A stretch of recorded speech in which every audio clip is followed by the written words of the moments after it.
Muy buenos días, tardes o noches, señoritas y jóvenes. Es un placer volver a estar con ustedes a través del compartimiento de la palabra. Gracias a Dios porque es un privilegio el poder estar aquí. Hoy vamos a ver el tema número 20 de nuestra serie Varón y hembra los creó, que lleva por título El varón como padre. Te ruego que me acompañes a hacer una oración para que nuestro Dios sea con nosotros y nos permita el entendimiento y el denuedo para predicar su palabra. Amante Dios y Padre que estás en el cielo, te doy gracias porque tú eres muy bueno conmigo, tú eres muy bueno con tu iglesia, tú eres bueno con todos los que esperamos en ti. Gracias porque nos sigues dando el alimento a través de tu palabra, porque no nos dejaste abandonados en medio de la tierra, Señor, sin saber qué hacer para agradarte. Tú has dejado tu bendita palabra, que es la máxima autoridad, para que nosotros podamos acomodar nuestras vidas para agradarte. Te pido, Señor, que purifiques mis labios, que me des palabra para estos jóvenes y señoritas que puedan salir edificados por lo que tú nos tienes que enseñar. También pon un corazón humilde, un corazón sencillo en los jóvenes y señoritas que han de escuchar esta palabra. Y aún todo aquel que esté escuchando esta predicación. De tal manera, Dios, que podamos edificarnos por medio de tu palabra, Señor. Quita toda palabra torpe que pudiera salir de mi boca. Me entrego a ti, Señor, que tu Espíritu, Dios, pueda traer la palabra a los jóvenes, porque yo no puedo hacer nada por mis propios medios. Te lo ruego en Cristo Jesús. Amén. Bueno, no cabe duda que hasta lo que hemos visto el día de hoy, el hombre tiene muchos roles, muchas funciones, muchas tareas encargadas por Dios que él tiene que llevar a cabo. Tiene muchas responsabilidades que cumplir y roles que llevar a través de la vida que Dios nos ha prestado. Pero creo que hay dos roles en especial en las cuales, como los hombres, no hablo dentro de la iglesia o fuera de, no hablo de jóvenes, viejos, yo hablo en general por el sexo masculino. Creo que hemos quedado a deber en dos grandes roles que Dios nos ha encargado. El primero de ellos es el rol de esposo y el segundo es el rol de padre. El primero ya lo hemos tratado a lo largo de toda esta serie, así que el día de hoy nos vamos a dedicar a ver las implicaciones, bendiciones y consecuencias que podemos traer a nuestra vida y a la vida de las siguientes generaciones si nosotros realmente cumplimos este rol. ¿Sabes? Hay un dicho bastante común dentro de nuestra cultura que dice, padre no es el que engendra, sino el que cría. Y esto es muy cierto. Yo quiero preguntarte a ti, joven o señorita que nos están viendo, ¿tú le puedes llamar a tu papá padre?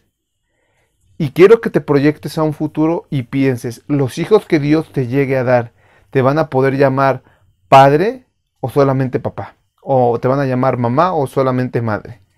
Si notas la diferencia, que hay un sentido de relación en esta palabra. Desgraciadamente, este dicho es el grito desesperado y triste de una sociedad que no tiene padres. Es el reclamo de hijos que por generaciones se han visto abandonados por sus padres y niegan a darle el título a un hombre que no lo merece y que no se ha dado el tiempo para formarlos y para criarlos. Nosotros como cristianos afortunadamente tenemos la palabra de Dios para guiarnos. Pero, ¿sabes? El hecho de tener la Biblia no nos exenta de que nos podamos equivocar. No nos exenta que nosotros como cristianos muchas veces seamos parte de un abandono activo o pasivo. Yo defino a abandono activo como cuando un padre se desliga de cualquier responsabilidad y abandona a su familia, deja de vivir con ellos, no los procura, no les da para su manutención y mucho menos ve su vida espiritual y emocional. Pero también los cristianos creo que muchas veces hemos caído en algo que llamaremos abandono activo, que es en donde el padre está dentro de la familia, el padre está inmiscuido en proveer, está presente ahí cuando hay que hacer algo importante, pero cuando tiene que estar en la vida diaria, cuando tiene que estar en los problemas, en las correcciones, incluso en los buenos momentos y en los malos momentos, el padre simplemente no está. Es un abandono activo y él simplemente se limita a proveer. Es por eso que la palabra de Dios nos invita a prepararnos. Esta predicación, como todas las demás, está dirigida a jóvenes solteros. Y yo sé que tal vez muchos dirían, Jonathan, yo quiero que tú me hables de lo que yo estoy viviendo ahorita, de lo que estoy, de los problemas actuales, de algo que me pueda ser útil en este momento, en esta etapa de mi vida. Y lo haremos en una serie más adelante, pero por el momento queremos instruirles en las cosas que ustedes van a tener que hacer en un futuro, poner buenas bases, porque la mayoría de los hombres, salvo algunos que Dios les dé el don de continencia, dentro de no mucho tiempo vendrán a ser cabeza y tendrán que formar una familia. Y la importancia de entender todo esto es que como cualquier virtud tiene que ser cultivada. Imagínate que tú quieres tener un árbol de naranjas, obviamente para obtener naranjas. No te basta con que tú tengas la semilla. Tú puedes ir a cualquier centro comercial y comprar un sobrecito de naranjas, pero eso no te va a dar naranjas, eso no te sirve absolutamente de nada. Si tú de verdad deseas tener el fruto deseado, tienes que, en el caso del ejemplo mencionado, conseguir o comprar una maceta, conseguir tierra, conseguir abono. Tienes que tener una herramienta para generar un pequeño hoyito, tienes que poner la semilla, tienes que abonarla, tienes que cubrirla de tierra, tienes que estarla poniendo en el agua, tienes que tener cuidado de no ahogar la semilla, pero también no dejar que se muera por falta de agua. Tienes que estar al pendiente de ella y una vez que sale el primer retoño tienes que estarlo alimentando, cuidando de que no vengan bichitos que lo contaminen. Y así al paso de tal vez unos 5 o 6 años probablemente tú puedas disfrutar del primer fruto de este arbolito. ¿Qué tiene que ver este ejemplo con lo que con el rol de padre? Imagínate que si yo ahorita te regalara una semilla, ¿tú tendrías todas las cosas necesarias que acabamos de describir? No solamente es el esfuerzo que tienes que hacer, sino las cosas. ¿Tú ya las tendrías listas? Ya tendrías el terreno, el agua, el abono, la semilla. Porque si tú no tuvieras preparados todos estos elementos, probablemente agarrarías la primer tierra que encontrarías ahí en tu jardín, no importando si es la más óptima o no. Tal vez tomarías, ni siquiera le pondrías abono porque no sabrías qué ponerle, agarrarías tal vez hierba seca, tomarías tal vez un plato de la cocina como maceta y ni siquiera te preocuparías que tuviera hoyos abajo para que se filtrara el agua. Es decir, tendrías que improvisar para que esta semilla en algún momento pudiera dar un fruto. Desgraciadamente muchas veces cuando se llega a la posición de padre o de madre se hace exactamente lo mismo. Se tiene al hijo y uno dice, híjole, ¿y ahora qué hago? Pues tengo que improvisar. Y los hijos salen, pues ahora sí que al ahí se va. Desgraciadamente esto se ve mucho más en los hijos primogénitos, que los papis no tienen el cuidado o no tienen el conocimiento para poder saber cómo tratarlo. Ya cuando el segundo o el tercero viene, pues ya más o menos saben cómo es el proceso. Pero jóvenes, yo quiero exhortarles e instarles. Tú y yo no tenemos el pretexto para decir, nadie me enseñó, yo no sé cómo ser padre o yo no sé cómo ser madre. Tenemos la Biblia, estamos en una edad perfecta para poder aprender y no estar improvisando en un futuro. Pero no basta con tener la palabra, tenemos que estudiarla, tenemos que escudriñarla, tenemos que ponerla por obra para que cuando llegue este momento no estemos improvisando. Entonces vamos a ver el rol de padre a través de este tema en 7 puntos. Me voy a ir muy rápido, algunos van a ser más cortos o algunos más largos, pero vamos a ver básicamente 7 puntos. No quiere decir que sean los únicos, son los más importantes que de manera personal pude observar durante mi comunión con Dios, pero no puede haber algunos puntos que tal vez no pasemos o no toquemos ahorita. El primer punto que nosotros vamos a estudiar es que el padre debe de dar amor. Voy a repetirlo, el padre debe de dar amor. Una de las cosas que muchas veces tenemos a olvidar como hombres es que tenemos que ser los principales proveedores de amor. Tenemos que ser una fuente de amor inagotable para nuestra esposa y para nuestros hijos.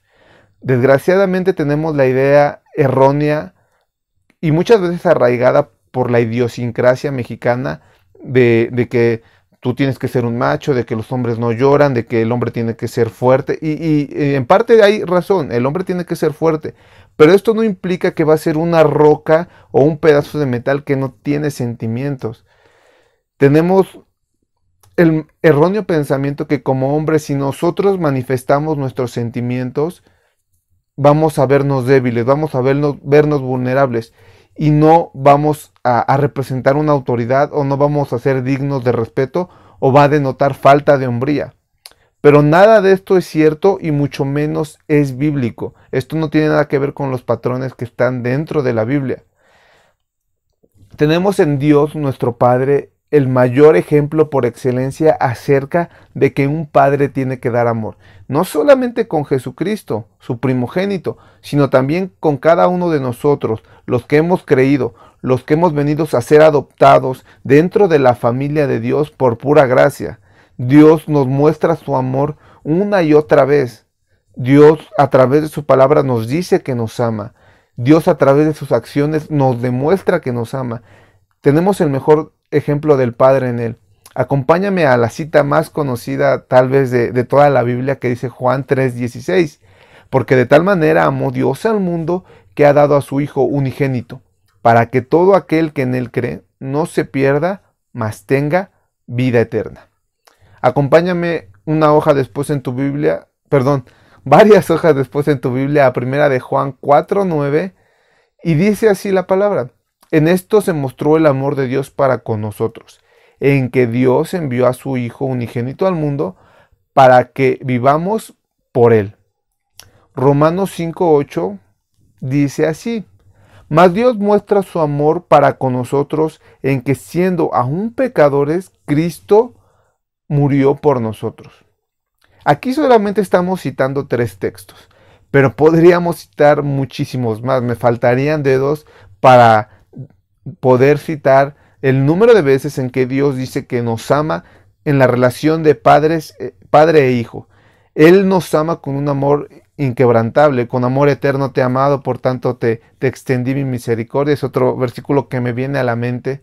Vemos que Dios el Padre se comunica y al comunicarse Él expresa su amor por nosotros. Tú y yo, como hijos de Dios, no podemos decir, híjole, yo me siento mal porque siento que Dios no me ama. Si esta es tu situación, probablemente es porque tenemos un mal entendimiento, pero nunca podríamos decir, siento que Dios me ama porque nunca me lo ha dicho o porque nunca me lo ha expresado o porque nunca me lo ha manifestado de ninguna forma. Nosotros tenemos a lo largo de su palabra cientos de citas en donde vemos que el amor de Dios es grande para con nosotros. Dios el Padre no tiene miedo a decir cuánto nos ama. De hecho, en Juan 3:16 vemos que dice de tal manera, Dios no quiso poner un número aquí o un adjetivo que describiera cantidad, porque no hay manera de poder cuantificar cuánto Dios nos ama. No hay manera de decir Dios me ama mucho, me ama poco, me ama todo. Dice, me ama de tal manera, de una manera indescriptible. Dios demuestra su amor y nos lo dice así. A Él no le da pena decir que ama a sus hijos o piensa que esto le va a restar poder, alabanza, reino, majestad, imperio o deidad. Dios no dice, uy, ¿qué va a pensar el arcángel Gabriel? ¿Qué va a pensar Miguel? Los serafines, ¿qué van a decir que yo diga que amo a mis hijos? Eso me va a restar autoridad. Ya nadie me va a ver con el mismo respeto y majestad que me veían antes de decir que yo amo a mis hijos. No, me voy a abstener de decírselo, pero ellos deben de saber que lo amo, que los amo. ¿Tú no ves esta actitud en Dios? No vemos que a Dios se retraiga para decir cuánto nos ama. Al contrario, Él se goza en manifestar el amor. Él se goza en el amor porque es su misma esencia. Primera de Juan 4:8 dice, el que no ama no conoce a Dios porque Dios es amor. Pero no es solamente esto. En el segundo versículo vemos cómo el amor de Dios no solo se queda en palabras, no es solamente decir de tal manera amó Dios al mundo, sino que vemos que dice que el amor de Dios se muestra en que Él envía a su Hijo por nosotros. Vemos cómo el amor de Dios se vuelve una acción. Vemos que el acto más grande del amor de Dios, el Padre, es enviar a su Hijo unigénito a rescatarnos. Podemos ver entonces aquí que las palabras de amor de Dios van acompañadas de actos, ojo, y con coherencia.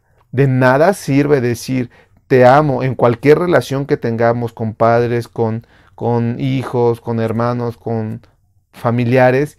De nada sirve decirles te amo si nuestros actos demuestran lo contrario? Aquí en estos dos versículos vemos la coherencia del amor de Dios. Él menciona y dice que nos ama y al mismo tiempo nos demuestra que nos ama enviando a su Hijo Jesús.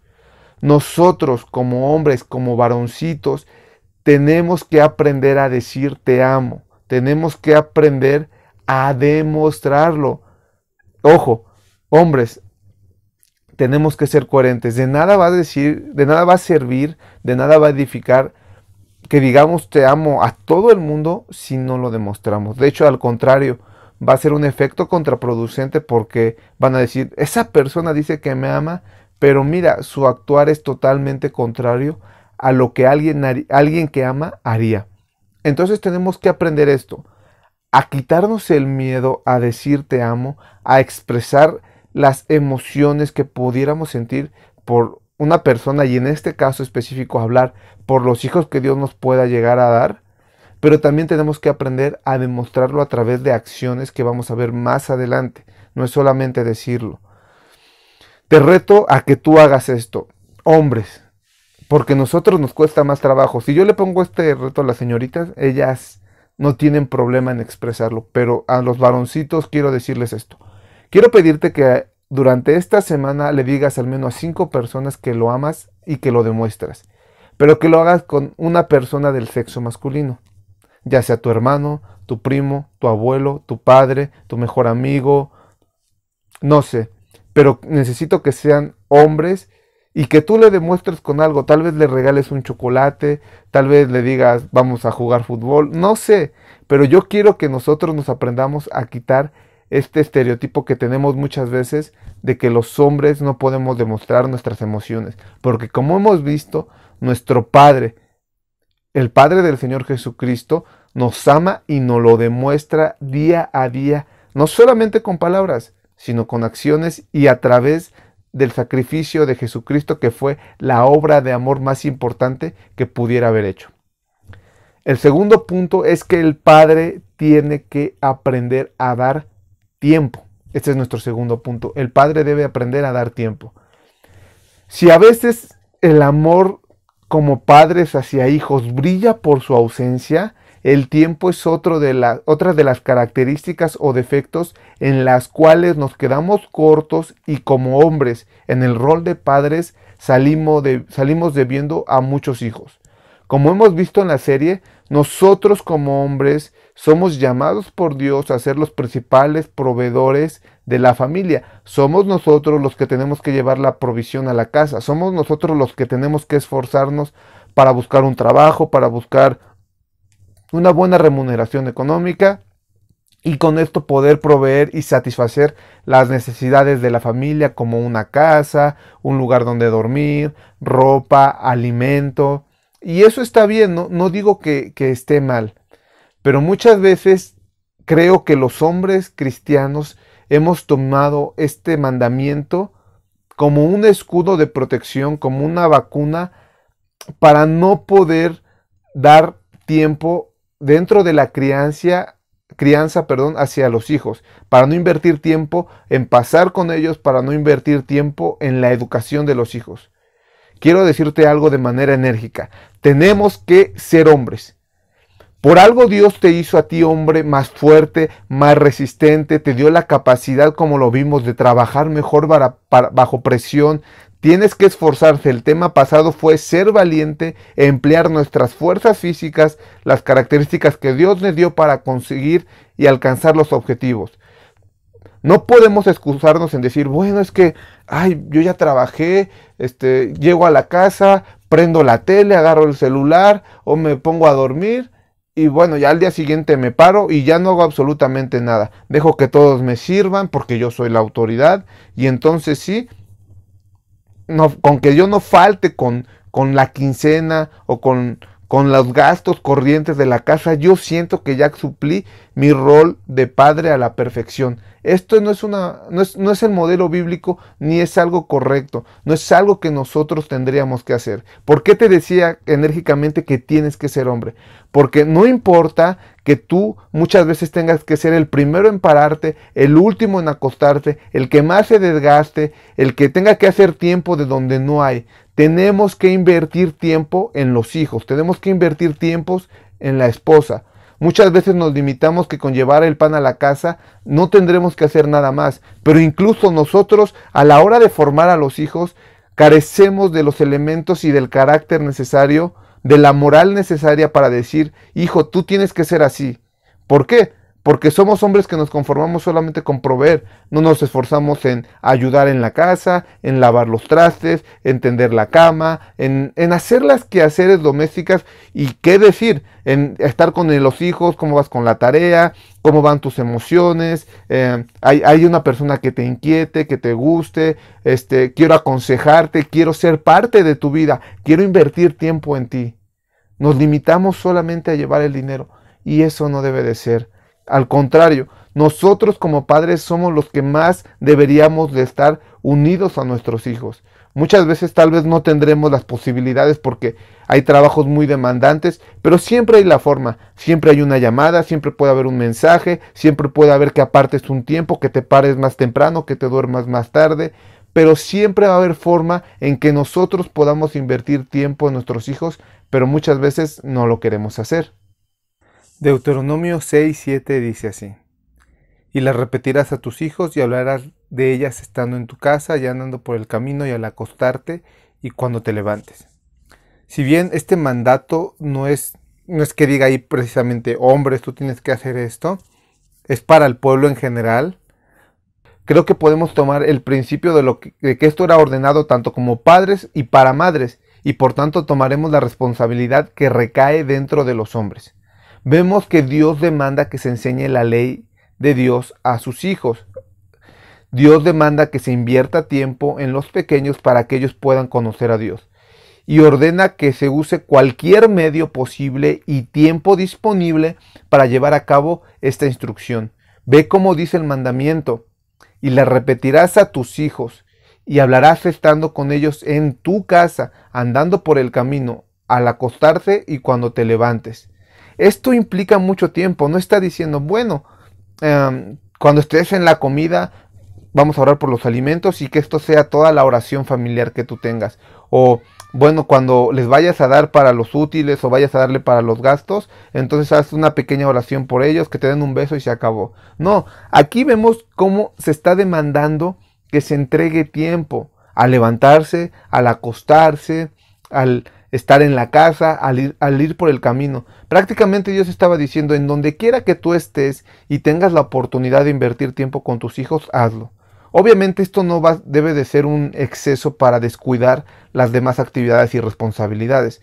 Pero el problema es que, te repito, nos escudamos como hombres para decir, yo trabajo, yo estoy muy ocupado, estoy muy cansado y pues bueno, pues ni modo, la vida es como es, me tocó proveer, entonces no me demanden nada más. No.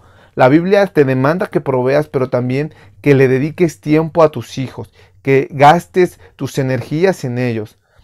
Jóvenes, tus hijos te van a necesitar, van a requerir tiempo de ti, van a requerir a un padre, no solamente a un cajero automático. Y más vale que empecemos a poner en orden nuestras vidas para poder aprender a gestionar nuestros tiempos y darles compañía. Yo veo a muchos jóvenes, a muchas señoritas muy clavados que en el trabajo, que en la escuela, y digo, está bien, hay que ser diligentes, pero también tienen que aprender a darse tiempos en este momento de su vida para estar con sus padres, para estar con sus hermanos, porque si no aprenden a hacer esto ahorita, a quitar las responsabilidades, a no dejar que los absorban de más y a gastarlos en quien deben, que ahorita es sus padres, sus hermanos, sus amigos, al rato tampoco van a poder tener orden dentro de su matrimonio.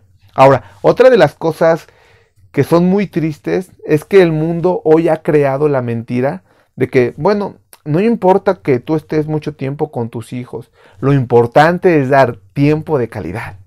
Ah, qué bonito pretexto suena y qué bonita justificación es para muchos padres de hoy el decir, yo les doy tiempo de calidad a mis hijos, yo les doy 1 o 2 horas de calidad el fin de semana. Y estos padres tratan de en 1 o 2 horas hacer que la relación con sus hijos sea mejor cuando todo el resto de la semana no les dedican absolutamente nada de tiempo. Esto es una mentira. Simplemente es otra forma de justificar la falta de atención hacia los hijos o hacia las personas. Dios no nos manda a tener tiempo de calidad con los hijos. En Josué no dice, y tú tendrás tiempo de calidad con tus hijos para enseñarles la ley. No, Él determina varias etapas y tiempos de la vida para que nosotros estemos gastándolos con los hijos. Nos manda a estar con ellos constantemente, ya sea caminando para ir a la tienda, para ver una serie, para escudriñar la palabra, para jugar fútbol, para acompañarlos en cada una de las cosas. De verdad, hombres, nosotros somos los principales formadores de nuestros hijos y ahorita lo vamos a ver. Si un hijo no crece con un padre, no solamente proveyéndole, sino estando tiempo con él va a ser moldeado por cualquier otra cosa. No va a encontrar una fuente de seguridad, una fuente de figura masculina a la cual imitar. Ni la señorita va a crecer o la niña va a crecer con la imagen de que, bueno, pues cuando me case, pues un hombre prácticamente va a ser alguien que me tenga que dar dinero porque no tiene tiempo para absolutamente nada más. Entonces, pues más me vale conseguir a alguien que, pues que al menos en la parte de la provisión sea bueno, porque eso es lo único que los hombres saben hacer. De verdad, hombres, si no aprendemos a gastar tiempo en nuestra familia, en nuestros hijos, a ordenarnos desde ahorita, al rato nos va a costar mucho trabajo. Tenemos que ser buenos administradores de nuestro tiempo. La palabra nos ordena y nos llama a aprender a redimir el tiempo porque los días son malos. De hecho, yo te puedo decir que muchas veces el mejor tiempo que he pasado con mi papá o con mi mamá, ni siquiera hablamos. A veces es que él me dé un masaje, a veces es que nada más estemos pateando la pelota, a veces es que ella me abrace y me duerma. Eso es. Jóvenes, aprovechen ahorita el tiempo, disfruten a sus padres, pero sobre todo aprendan a respetar tiempos para gastarlos en la familia. Un hombre de verdad tiene que aprender a darle tiempo a sus hijos. El tercer punto es que el padre tiene que dar instrucción bíblica. Y para esto yo quiero que veamos el ejemplo de José, el papá de Jesús. Acompáñame a Lucas 2:41 al 52. Vamos a leerlo de manera rápida. Iban sus padres todos los años a Jerusalén en la fiesta de la Pascua, y cuando tuvo 12 años subieron a Jerusalén conforme a la costumbre de la fiesta. Al regresar ellos, acabada la fiesta, se quedó el niño Jesús en Jerusalén sin que lo supieran José y su madre, y pensaban que estaban entre la compañía y anduvieron caminando de un día y le buscaban entre los parientes y conocidos. Pero como no le hallaron, volvieron a Jerusalén buscándole. Y aconteció que 3 días después le hallaron en el templo, sentados en medio de los doctores de la ley, oyéndoles y preguntándoles. Y todos los que le oían se maravillaban de su inteligencia y de sus respuestas. Cuando le vieron se sorprendieron y le dijo su madre: Hijo, ¿por qué nos has hecho así? He aquí que tu padre y yo te hemos buscado con angustia. Entonces él les dijo: ¿por qué me buscabais? ¿No sabías que en los negocios de mi padre me es necesario estar? Y Jesús crecía en sabiduría, en estatura, en gracia para con Dios y para con los hombres. Yo quiero que veamos algo aquí entre líneas que muchas veces tendemos a pasar por alto. Tienes que Jesús, durante el viaje anual que hacían a Jerusalén, una vez al año los judíos, él va con su familia, va con José, va con María, va con los demás parientes, y que él se queda ahí en el templo hablando con los doctores de la ley. Y dice que ellos se maravillaban, que ellos decían: uy, este niño, cómo se sorprendían de sus respuestas y de cómo él les preguntaba acerca de la ley. No eran cualquier hombres, eran doctores de la ley, eran la crema innata de los sabios de Israel. Yo quiero preguntarte algo. ¿Quién le enseñó a Jesús a su corta edad? Se calcula que aquí tenía 12 años, para poder tener un debate o una plática con doctores de la ley. ¿Quién fue? Y ojo, yo quiero que aquí nos quitemos de la cabeza el pretexto que muchas veces ponemos, no solamente en esta parte, sino en muchas áreas de nuestra vida. Bueno, pero es que Jesús era Dios, pues él podía dejar de pecar porque él era Dios. Él oraba mucho porque él era Dios. Y aquí también, él sabía la ley porque él era Dios. No, es cierto que Jesucristo era 100% hombre y 100% Dios, y que tenía las dos naturalezas y ninguna se contradecía, y vivían en armonía perfectamente. Eso es totalmente cierto. Pero no quiere decir que Jesucristo, desde que estaba en el embrión, él ya se sabía toda la ley y los profetas, y que las primeras palabras que él habló, cuando en vez de decir mamá o papá, él dijo Jehová y yo te alabo y te adoro, y que cuando él tenía 3 años ya prácticamente dominaba la Torá de arriba para abajo. No, él era un niño normal. Recuerda que él empezó su ministerio hasta los 30 años y después de haber sido bautizado con el Espíritu Santo fue que él empezó a mostrar sus milagros y su naturaleza divina. Pero en este tiempo él era un niño tal cual como lo fuiste tú y como lo fui yo.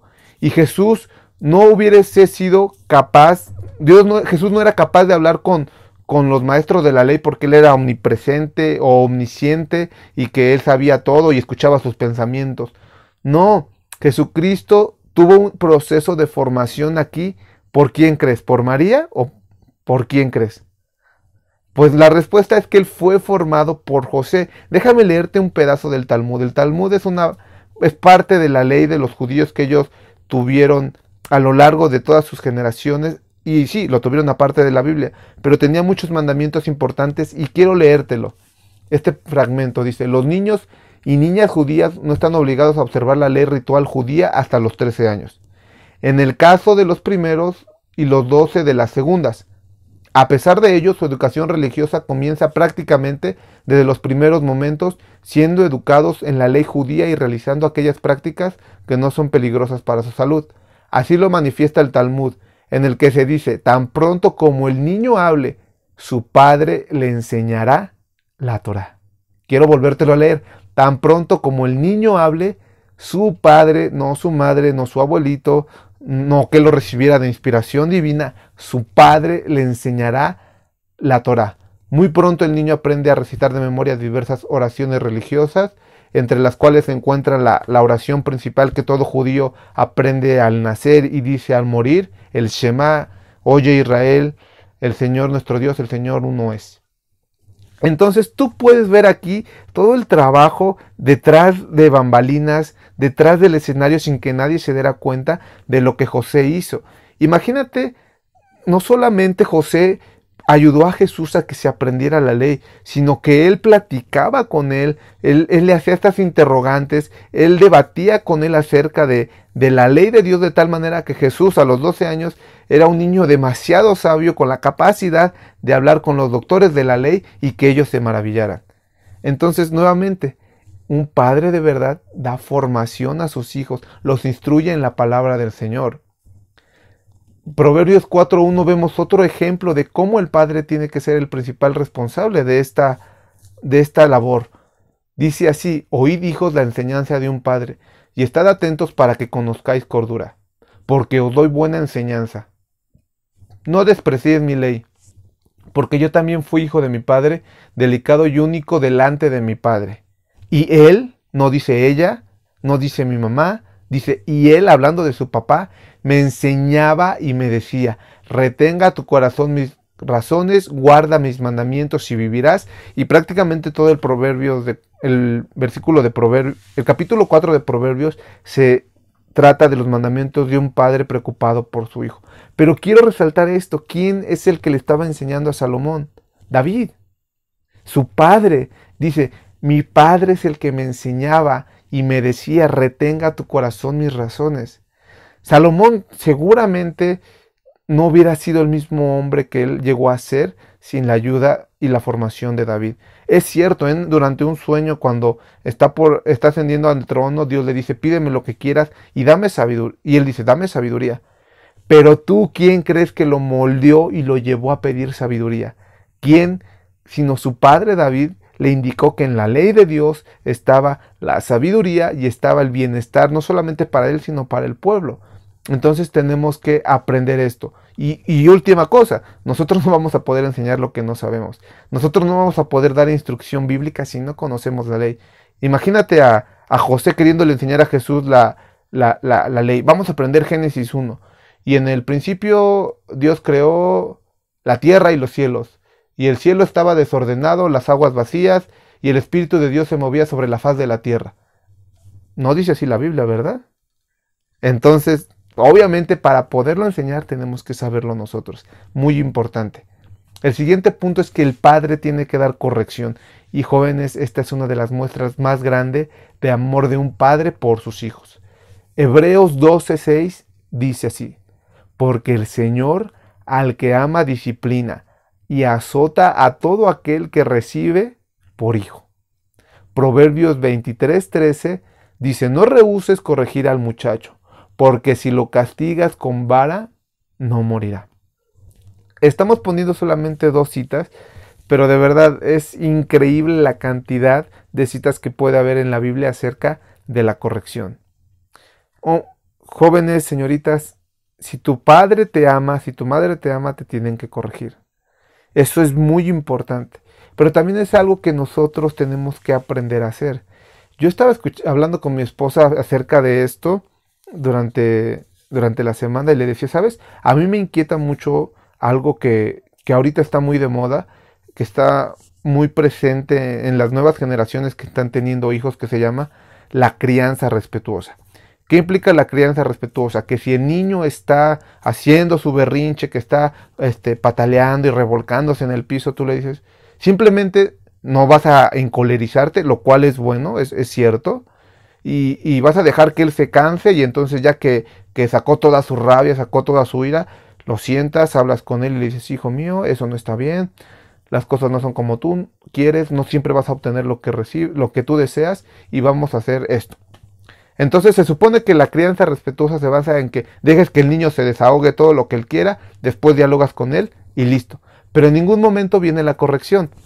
Ahora yo veo 2 problemas aquí. Aparte de que no tiene la corrección, tú no puedes dejar que un niño haga exactamente todo lo que él quiera hasta de que descargue su rabia o hasta que quite toda su frustración, y ya después tú hablar con él. Yo le ponía el ejemplo. Imagínate un niño que crece con este estándar en el cual siempre dejan que haga todo su berrinche, se encolerice, pierda el control y entonces ya después que descargó toda su ira, su frustración, ya hablas con él y él ya, como ya descargó su frustración, va a obedecerte, va a hacerte caso, pero mientras ya hizo todo un despapalle. Digo, imagínate un niño creciendo así, ¿qué va a hacer a los 5 años? ¿Cómo se va a portar en la escuela? ¿Cómo se va a comportar con sus compañeros? ¿Qué va a hacer cuando sea un hombre adulto? Y entonces, no sé, por ejemplo, en la calle alguien lo mire feo o alguien lo insulte o alguien sin querer lo golpee, va a llenarse de ira otra vez y va a querer descargar su frustración y capaz con esa ira que él tiene y que está acostumbrado a que lo dejen hacer lo que quiera, pues agarra a la otra persona, la mata, la entierra y se va como si nada, ya descargó su ira. El policía no le va a decir, bueno, joven, usted ya descargó su ira, ya no tiene ningún tipo de frustración dentro de usted, entonces, pues bueno, nada más quiero informarle que ya no lo haga, eso está mal, no lo vuelva a hacer, por favor. Obviamente no, tú no puedes crear a un niño sin ponerle límites. Y incluso cuando son bebés, hay que saber cuando, obviamente un niño tiene una necesidad, tiene hambre, puede tener frío, puede estar enfermo, puede que haya pasado algo en su cuerpo, pero incluso desde pequeños se tiene que enseñar a los niños los límites e incluso la corrección. Me encanta cómo dice un proverbio que dice, porque si lo corriges con vara, no morirá. Y eso es bien cierto. Tenemos que aprender a dar la disciplina. La disciplina debe darse sin ira, sin rencor, sin perder el control, sin odio, sin perder los estribos de, bueno, agarro y te aviento lo que sea, y agarro con lo que tenga te doy, si es el cinturón, si es el cable, si es la mesa, la silla, como si fuera lucha libre. No, tiene sus formas y la Biblia nos habla acerca de cómo corregir a los hijos, pero tenemos que aprender a corregir. También hay un pasaje que me gusta mucho, Deuteronomio 21:18 al 21. Dice así: si alguno tuviera un hijo contumaz y rebelde, que no obedeciere la voz de su padre, ni la voz de su madre, y habiéndole castigado no les obedeciere, entonces lo tomará su padre y su madre y lo sacarán entre los ancianos de la ciudad y la puerta del lugar donde vivía. Y dirán los ancianos de la ciudad: este es nuestro hijo contumaz y rebelde, no obedece a nuestra voz, es glotón y borracho. Entonces los hombres de la ciudad lo apedrearán y morirá, así quitarás el mal de en medio de ti, y todo Israel oirá y temerá. Esto viene porque muchas veces los padres creen que la corrección es para los pequeñitos, para los que están en brazos, pero ya cuando un niño tiene 7, 8 o más años, bueno, pues hay que hablar con él. Y sí es cierto, tienes que hablar con él. En algún momento se tiene que buscar la transición en que el niño entienda y aprenda a obedecer por las palabras y no por el mero hecho de la corrección. Pero incluso si un niño o un hombre no entiende, pues la palabra dice así que tenemos que corregirlo, que la necedad está ligada al corazón del muchacho, no dice del bebé. Entonces, y la vara lo va a hacer apartar de él. Aquí en este caso, dentro de la ley civil de los judíos, tenemos que si el hijo era rebelde y contumaz y no obedecía y lo hubieran castigado y lo han, lo han estado reprendiendo una y otra vez, los papás lo sacaban afuera, en delante de los ancianos, que era como que el gobierno de ellos, y prácticamente lapidaban al joven. Imagínate qué pasaría, cuántos de nosotros, bueno, cuántos de ustedes hubieran sobrevivido si esta ley todavía se aplicara, porque a mí ya me hubieran lapidado más de una vez. Yo creo que hubiera dejado corto al apóstol Pablo con el número de lapidaciones. ¿Por qué? Porque los jóvenes y los adolescentes somos rebeldes por naturaleza.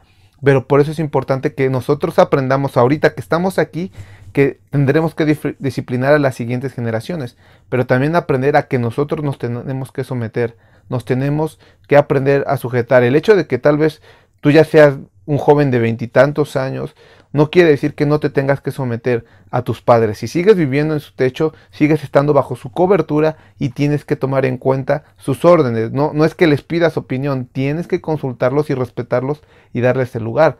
Aquí la palabra que estábamos utilizando en Deuteronomio, la palabra castigar, es la palabra yazar, que significa literalmente corregir, escarmentar, azotar. Entonces, fíjate cómo si es una palabra fuerte, ¿eh? O sea, no es que digas, ay, mijito, pues si es necesario la vara, pues te la van a tener que dar. Primera de Samuel 2:12 vemos otro ejemplo en donde Leví Elí, el que era el sumo sacerdote cuando estaba Samuel, no instruye bien a sus hijos. Dice así: los hijos de Elí eran hombres impíos y no tenían conocimiento de Jehová. Capítulo 3, versículo 13 dice Dios hablándole a Samuel: y le mostraré que yo juzgaré a su casa para siempre, por la iniquidad que él sabe, porque sus hijos han blasfemado contra Dios y él no les ha estorbado. Y aquí la palabra estorbar significa estar débil para la persona a la cual se le están diciendo, pero las implicaciones que tiene la palabra significa que él no los desalentó, no los reprendió, no les estorbó. Y aquí, si algún padre está viendo esta predicación, quiero hablarte de manera directa en el amor del Señor. Tú tienes todo el derecho de estorbar a tus hijos. Tú tienes todo el derecho de hasta cierto punto limitar las cosas de tus hijos si ellos no quieren ser obedientes. Obviamente hay cosas que tú no vas a negociar con tu hijo. No vas a negociarle la comida, no vas a negociarle el techo, el sustento. Hijo, pues tú eres mi hijo, pero yo siempre voy a proveer para que tú comas.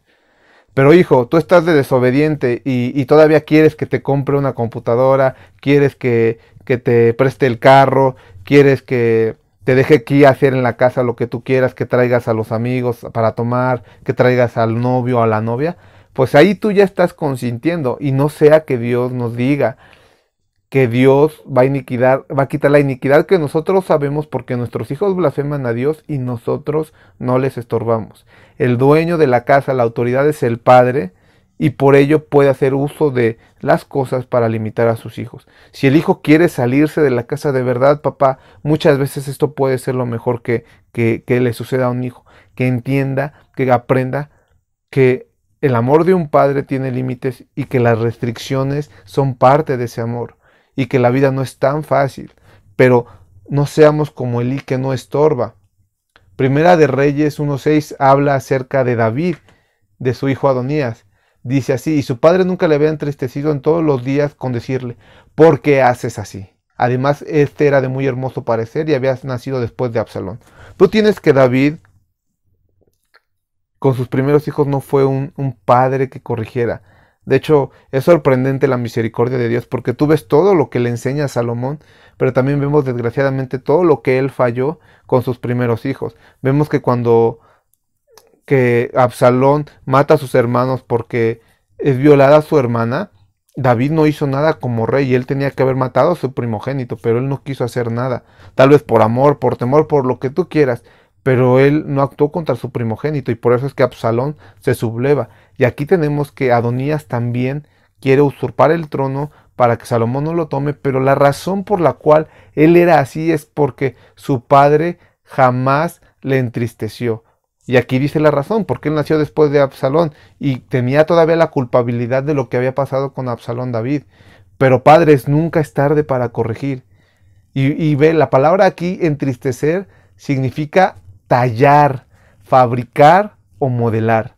Jóvenes, ve lo que tenemos que hacer. Con la disciplina, nosotros tallamos, fabricamos y modelamos el carácter, la personalidad de nuestros hijos. Si nosotros no les corregimos, si nosotros no les tallamos, si nosotros no los fabricamos, no van a ser hombres y mujeres de bien. Es como si tú te doy un pedazo de barro fresco y tú tienes que moldearlo y te pido que hagas un vaso. Si tú lo dejas así, si tú no lo tallas como tal, pues el barro se va a endurecer a la forma que tomó. Y para que lo corrijas va a estar difícil, ya va a ser algo complicado, tendrías que romper el barro, volverlo a producir. Eso se puede hacer con el barro, pero no con las personas. Pero si tú te tomas el tiempo, la delicadeza para formarlo, para empezar a hacer su base, para hacer que la rueda gire y que tenga las paredes el vaso y poco a poco vaya tomando el modelo que tú quieres, vas a tener un vaso útil. Eso es lo que se hace con la corrección. Dice la palabra de Dios, instruye al niño en su camino o en su carrera y aun cuando fuere viejo no se apartará de ella. Aquí vemos una promesa de Dios muy grande. Y no está diciendo que tú vas a heredarle la salvación a tus hijos, joven, pero sí vas a poderlos formar para bien. El siguiente punto es que el padre tiene que dar protección. Una de las cosas por las cuales Dios nos pone enfrente de la familia es para que la protejamos. De los peligros que hay alrededor e incluso dentro de tanto de la familia, de la parentela. Pero nosotros tenemos que ser hombres que estén siempre dispuestos a cuidar a su familia y a poder poner en salvaguarda su integridad. Uno de los ejemplos que a mí me llama mucho la atención es la del padre de Gedeón. Acompáñame por favor a Jueces 6 del 25 al 31. Tenemos que Dios está llamando a Gedeón a través de su ángel. Gedeón pide señales, pide que el Señor le muestre que es realmente Él que le está hablando para que puedan hacer la guerra. Y entonces, después de que Dios le da ciertas señales a través de su ángel, dice así en el versículo 25, aconteció que en la misma noche le dijo Jehová, toma un toro del hato de tu padre, el segundo toro de 7 años, y derriba el altar de Baal que tu padre tiene, y corta también la imagen de acera que está junto a él, y edifica el altar a Jehová, tu Dios, en la cumbre de este peñasco, en lugar conveniente, y tomando el segundo toro, sacrifícalo en holocausto con la madera de la imagen de acera que habrás cortado. Entonces Gedeón tomó 10 de sus siervos e hizo como Jehová le dijo, mas temiendo hacerlo el día por la familia de su padre y por los hombres de la ciudad, lo hizo de noche. Por la mañana, cuando los de la ciudad se levantaron, he aquí que el altar de Baal estaba derribado y cortada la imagen de acera que estaba junto a él, y el segundo toro había sido ofrecido en holocausto sobre el altar edificado. Y se dijeron unos a otros, ¿quién ha hecho esto?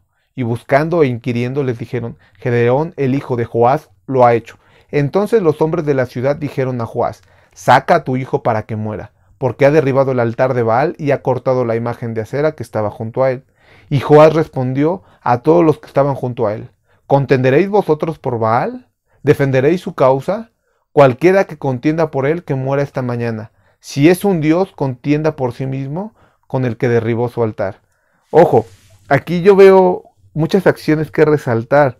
No solamente defendió a su hijo, Joás, porque la palabra de Dios dice que el altar de Baal le pertenecía a su padre de Gedeón, y también la imagen. Y cuando todos los hombres llegan y dicen, no, pues vamos a matarlo, ahora sí que derribó el altar y quemó la imagen, ¿cómo es posible? El papá, en vez de decir, híjole, mis ídolos, ¿cómo te atreviste, Gedeón? Creo que ahí hubo parte del arrepentimiento y dijo, es que ¿cómo voy a poner mis ídolos antes que mi hijo? ¿Cómo voy a dejar que lo maten enfrente de mis narices? Él se pone y dice palabras muy sabias, Pues si Él es Dios, Él se va a vengar. Si Él es Dios, Él va a tomar acciones para vengarse de Gedeón. Pero si tú quieres contender por Él, significa que Él no es Dios, significa que Él no sirve de nada.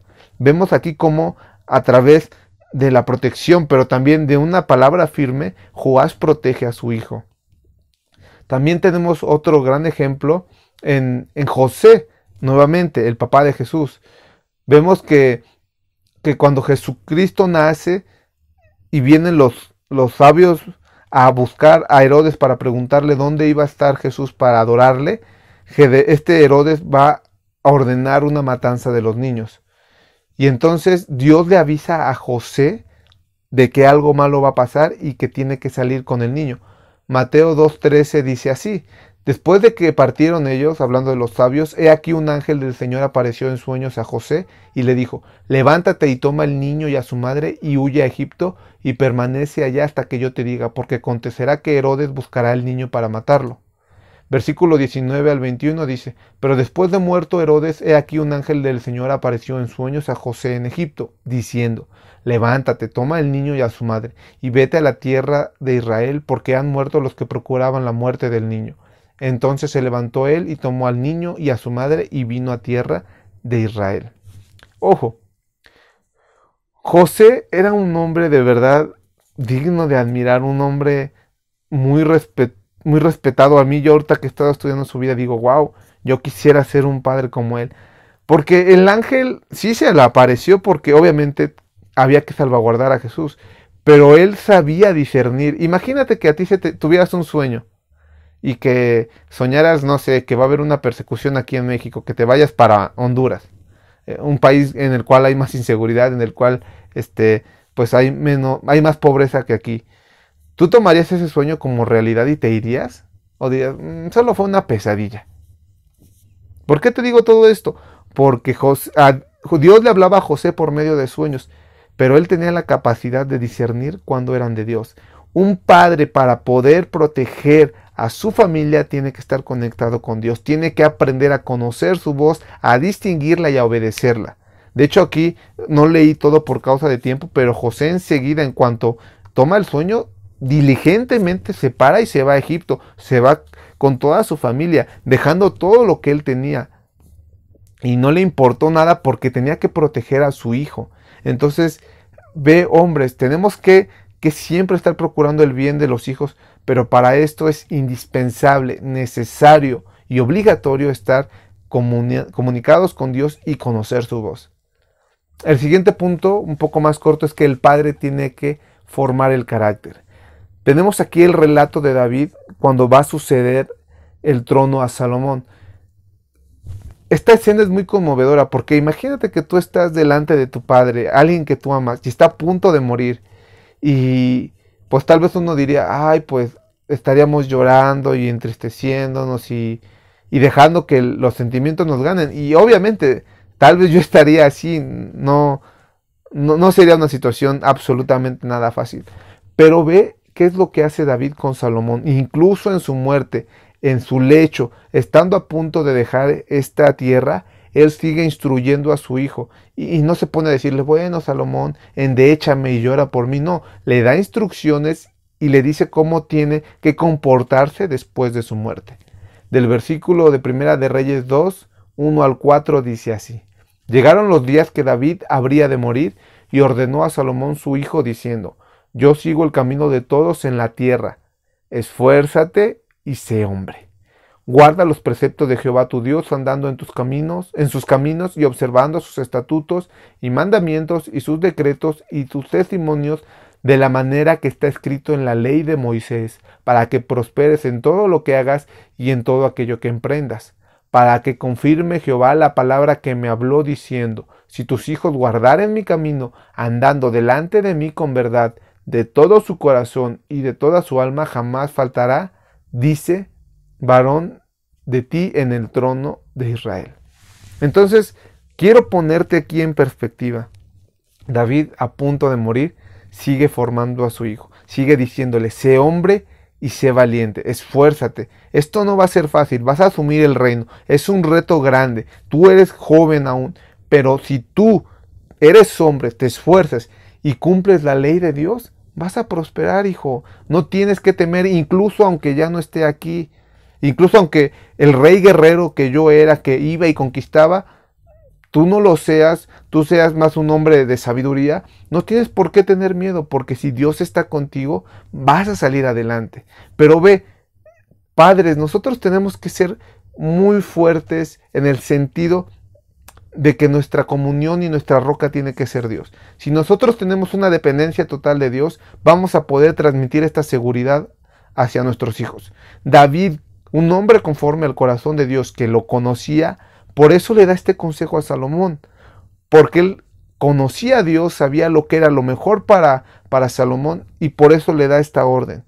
Y no se deja llevar por la circunstancia de, ay, ya me voy a morir, ay, tráiganme a un doctor, ay, por favor hagan algo, den un sacrificio a ver si Dios me da más vida. No, él templado sabe que su momento ha llegado, pero tiene que dejar a alguien a cargo y tiene que formarlo. Entonces, hombres, nuevamente, tenemos que formar el carácter de los hijos, pero para esto nosotros tenemos que estar siempre conociendo a Dios. Otra de las cosas, y el último punto que vamos a ver ahorita, es que el padre tiene que ser compasivo. Si bien es cierto que tenemos que ser firmes para administrar la disciplina, tenemos que ser perseverantes para poder enseñar a nuestros hijos y diligentes para traer la corrección cuando sea necesario, también es bien cierto que debemos de ser misericordiosos con nuestros hijos.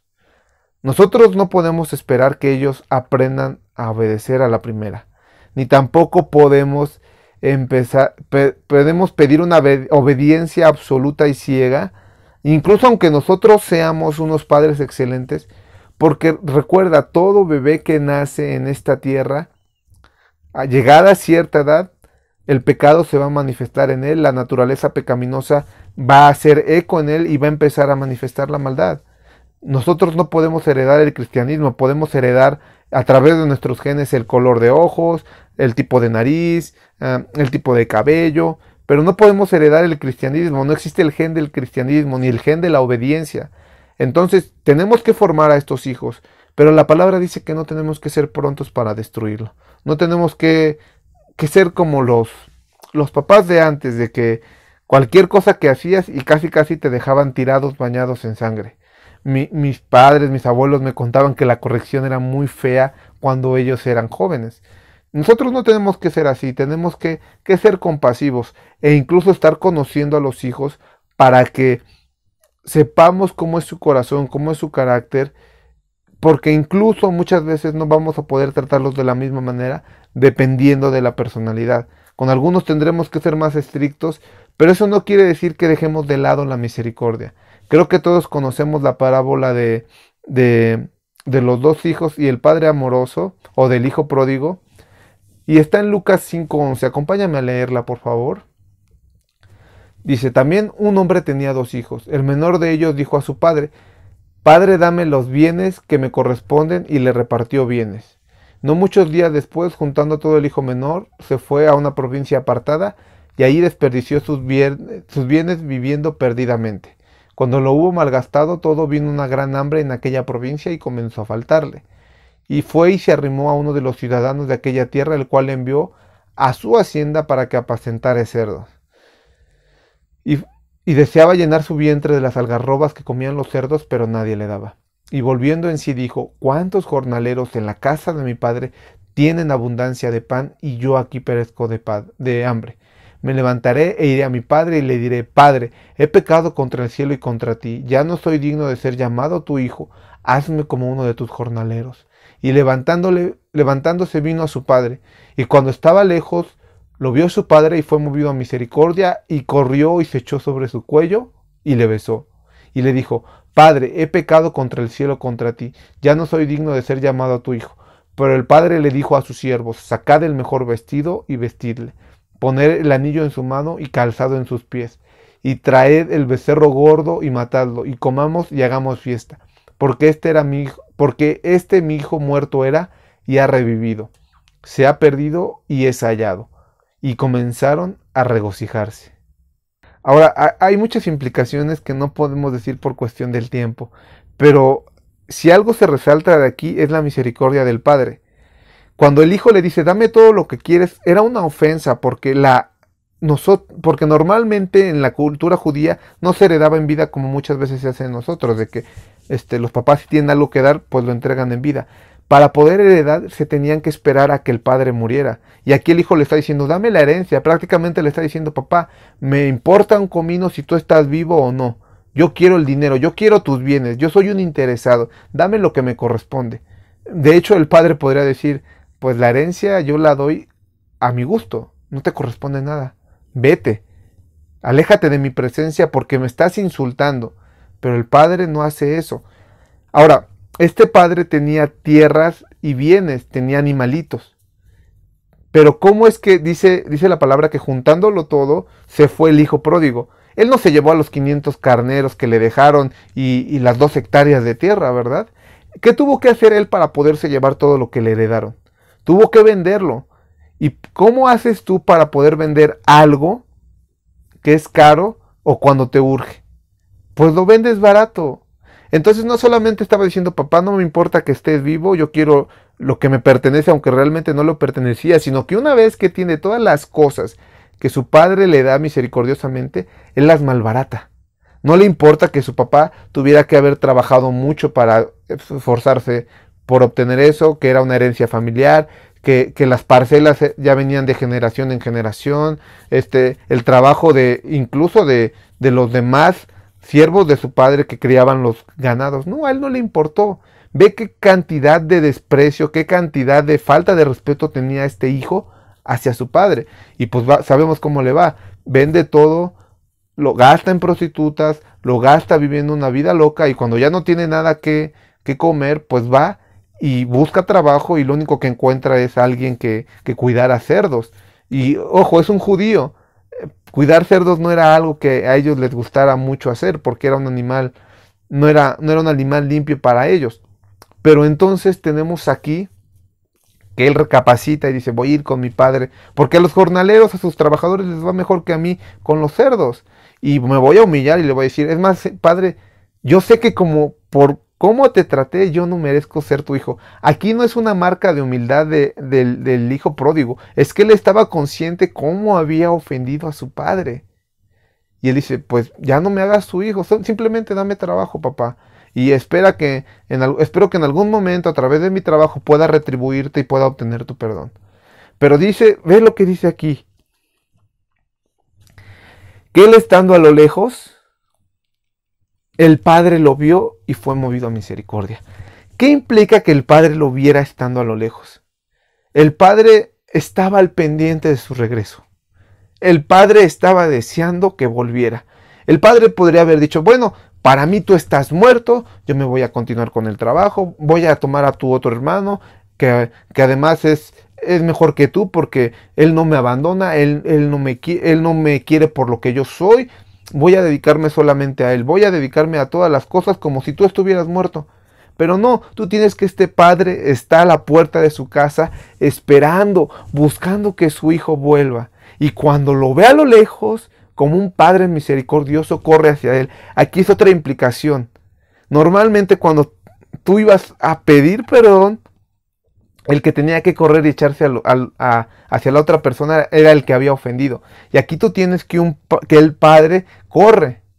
Y que esto era una acción vergonzosa de los judíos, porque ni siquiera cuando tú corrías tenías que dejar descubiertas tus piernas y muchas veces un poco más arriba de la rodilla, que fue lo que hace este padre. Y esa era una vergüenza dentro de los judíos, pero a él no le importó. Al padre no le importó. ¿Por qué? Porque dices, mi hijo que estaba muerto está ahora vivo. Él se arrepintió y yo voy a darle lo que él se merece. Pero no le voy a dar lo que se merece respecto a le voy a dar una buena tunda para que aprenda. Le voy a dar lo que se merece porque es mi hijo. ¿Y qué es lo que hace? Saca un vestido, le da el anillo que significa la autoridad, le da la pertenencia a la familia nuevamente. Probablemente este hijo había vendido su anillo, lo había malbaratado y el padre se quita su anillo de su dedo y se lo pone otra vez diciendo, tú eres parte de mi familia, tú eres mi sangre. Y dice, vamos a hacer fiesta. Tenemos que aprender nosotros de esto. Este es uno de los ejemplos más grandes de lo que nuestro Padre Celestial hace con nosotros cuando nos arrepentimos.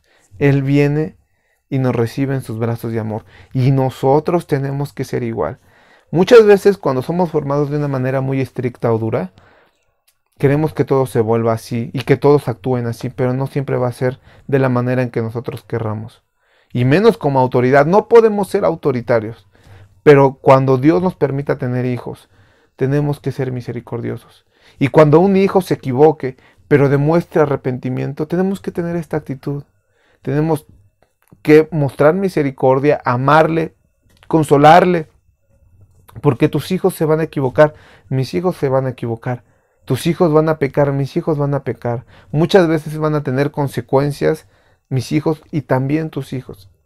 Y en vez de llegar con un cinturón y una tabla o un polín del tamaño de 5 metros a darles en las sentaderas, si ellos por gracia de Dios se arrepienten, lo más conveniente es la misericordia y el amor. Y tendremos que ser así, porque nuestro Padre ha actuado así con nosotros. Recuerda, tú y yo somos el vivo ejemplo del Hijo pródigo, el cual el Padre Celestial, movido a misericordia, nos buscó, nos recibió nuevamente y nos amó. Sé que hay hay bastantes más características que un padre debiera tener para con sus hijos, pero por el momento vamos a dejar esto aquí. Espero que este tema sea de bendición para ustedes y también yo te invito a que si tú no tienes una buena relación con tu padre, la cultives. Si bien es responsabilidad del padre hacer que las cosas sucedan, también recuerda que ellos fueron criados de manera muy diferente a lo que nosotros fuimos criados. Entonces, si tú tienes la virtud, la bendición, la dicha de tener a tu padre vivo, búscale, ámale y hónrale. Y vas a ver que podrás encontrar en él un tesoro que Dios te ha dado para ti. Que la paz de nuestro Señor Jesucristo esté con ustedes y piensa en la relación de nuestro Padre Dios con nosotros a través de este tema. Hasta luego.